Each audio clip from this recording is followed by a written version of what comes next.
So think about this for a second. What if the fate of an entire empire, I mean, the largest the world had ever seen, was all decided in a single afternoon? Well, that's exactly what happened at the Battle of Gaugamela. Today, we're going to break down this pivotal moment where Alexander the Great gambled absolutely everything on one incredibly audacious plan. Okay, let's set this scene. It's October, 331 BC, on the plains of Gaugamela in what's now modern-day Iraq. On one side, you have Alexander of Macedon, and on the other, Darius III, the King of Kings, ruler of the massive Persian Empire. And this wasn't just another battle. No, this was the final winner-take-all showdown for control of the known world. So this is what Alexander was working with: 47,000 men. Now these guys were professionals, a battle-hardened force of Macedonians and allied Greeks. They were basically the best soldiers of their day, well-equipped, highly trained, and fiercely loyal to their young king.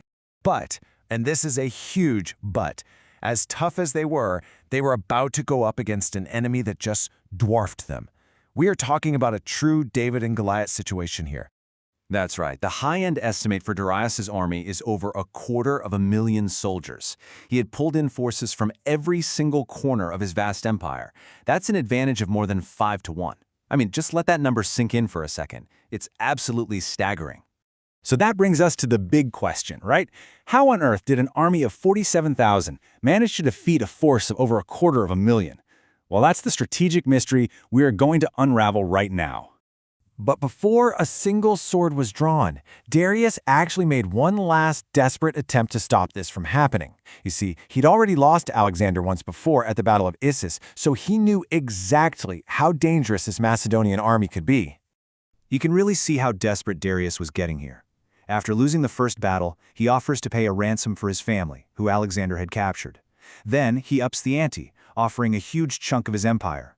And finally, right before Gaugamela, he makes this incredible offer: co-rulership, all his lands west of the Euphrates, and a fortune in silver.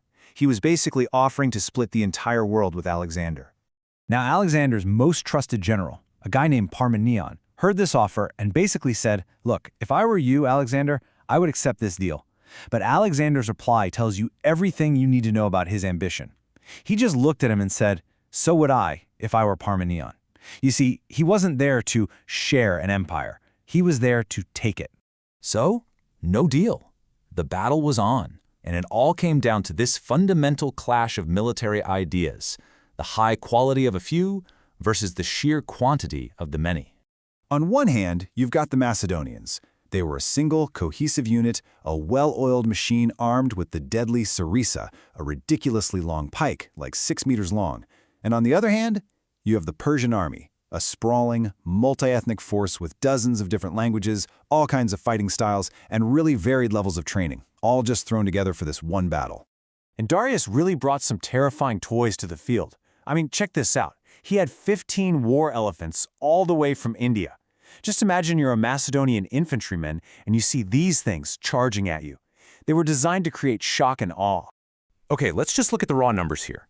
The infantry difference is obviously huge, but look at the cavalry. 7,000 horsemen for Alexander, against 45,000 for the Persians. That massive imbalance, especially on the flanks, was the single biggest problem Alexander had to solve. So, being outnumbered and outflanked, fighting a normal battle would have been suicide.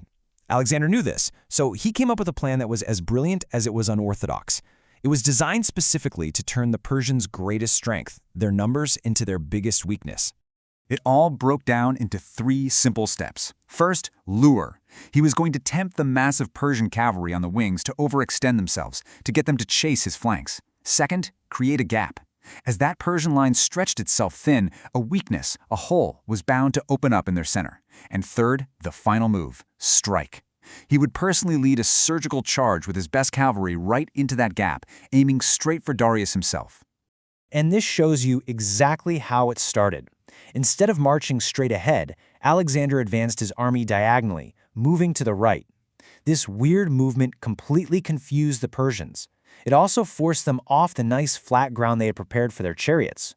It was basically a taunt, almost daring the Persian left flank to charge him. And Darius took the bait. The battle kicks off, and Alexander's plan snaps into motion. The fate of an empire was now hanging on perfect timing and incredible discipline. So Darius unleashes what he thinks is his trump card, the scythed chariots.